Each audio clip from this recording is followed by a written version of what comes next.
Assalamualaikum warahmatullahi wabarakatuh.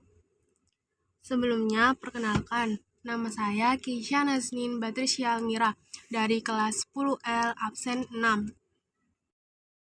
Di video kali ini, saya akan membahas khalifah selanjutnya, yakni Khalifah Umar bin Khattab radhiyallahu anhu.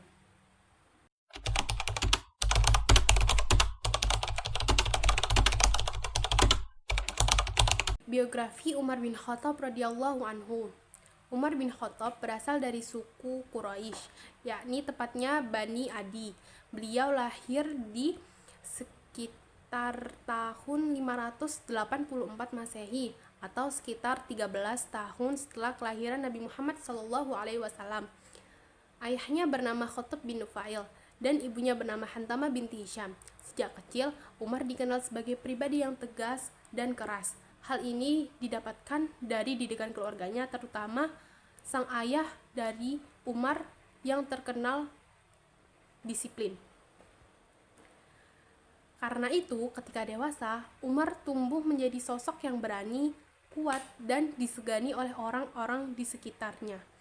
Walaupun dikenal keras, Umar juga mempunyai kelebihan lain. Beliau adalah sosok yang cerdas, pandai berbicara, dan sering dipercaya menjadi utusan dalam perundingan antar suku.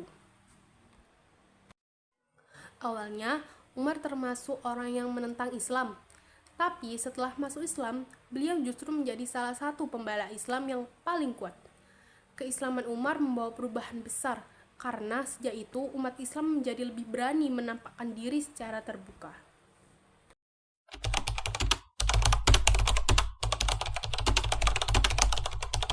Proses pengangkatan Umar bin Khattab menjadi khalifah. Setelah Abu Bakar Asy-Siddiq radhiyallahu anhu jatuh sakit, beliau mulai memikirkan siapa yang akan menggantikan dirinya menjadi khalifah. Abu Bakar tidak ingin terjadi perpecahan di kalangan umat Islam. Jadi, beliau bermusyawarah dengan para sahabat di situ. Dari hasil musyawarah Abu Bakar dan para sahabat, Abu Bakar menunjuk Umar bin Khattab sebagai calon penggantinya. Keputusan ini kemudian diterima oleh para sahabat dan umat Islam. Akhirnya, setelah Abu Bakar wafat, Umar bin Khattab resmi diangkat menjadi khalifah kedua, sekitar tahun 13 Hijriah atau 634 Masehi.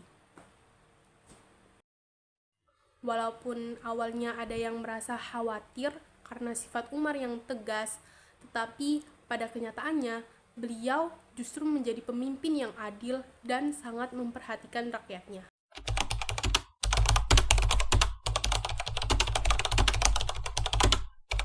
Selanjutnya yakni kebijakan-kebijakan yang Umar bin Khattab ambil pada masa menjadi khalifah.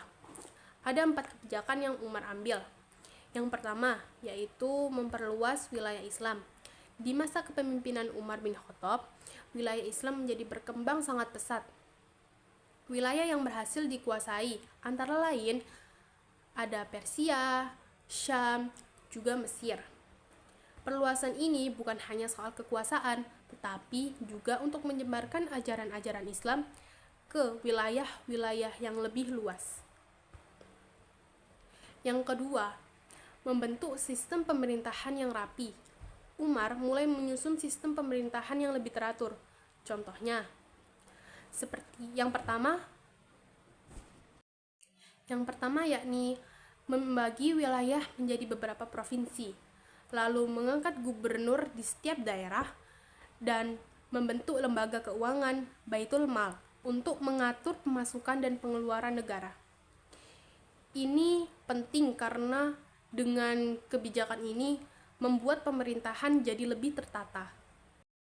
Yang ketiga yaitu menetapkan kalender Hijriah.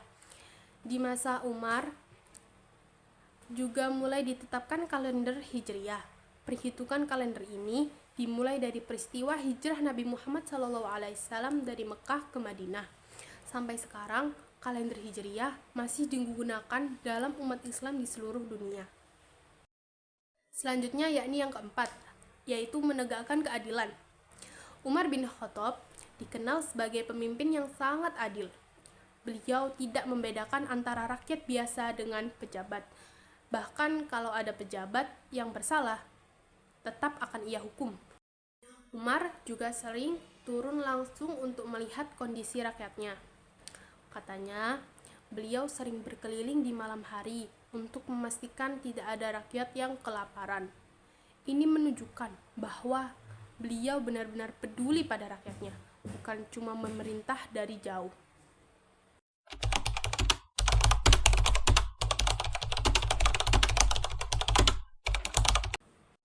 Selanjutnya yaitu wafatnya Umar bin Khattab radhiyallahu anhu. Umar bin Khattab wafat pada tahun 23 Hijriyah atau sekitar 644 Masehi. Beliau wafat karena ditikam oleh seorang budak bernama Abu Lu'lu'ah saat sedang melaksanakan sholat subuh. Peristiwa ini terjadi di Masjid Nabawi. Sebelum wafat, Umar sempat menunjuk beberapa sahabat untuk bermusyawarah dalam menentukan khalifah berikutnya. Akhirnya, setelah Umar wafat, kepemimpinan dilanjutkan oleh Utsman bin Affan radhiyallahu anhu. Umar bin Khattab saat itu dimakamkan di Masjid Nabawi yang berdampingan dengan makam Nabi Muhammad SAW, juga makam Abu Bakar As-Siddiq radhiyallahu anhu.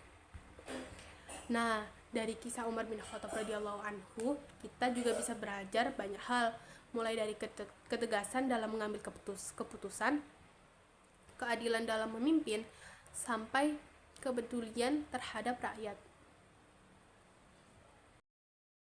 Beliau juga menunjukkan bahwa menjadi pemimpin itu bukan hanya soal kekuasaan, tetapi juga tanggung jawab besar terhadap orang lain. Nah, itulah pembahasan dari saya terkait Khulafaur Rasyidin, yakni Umar bin Khattab. Mungkin itu yang bisa saya sampaikan. Terima kasih. Wassalamualaikum warahmatullahi wabarakatuh.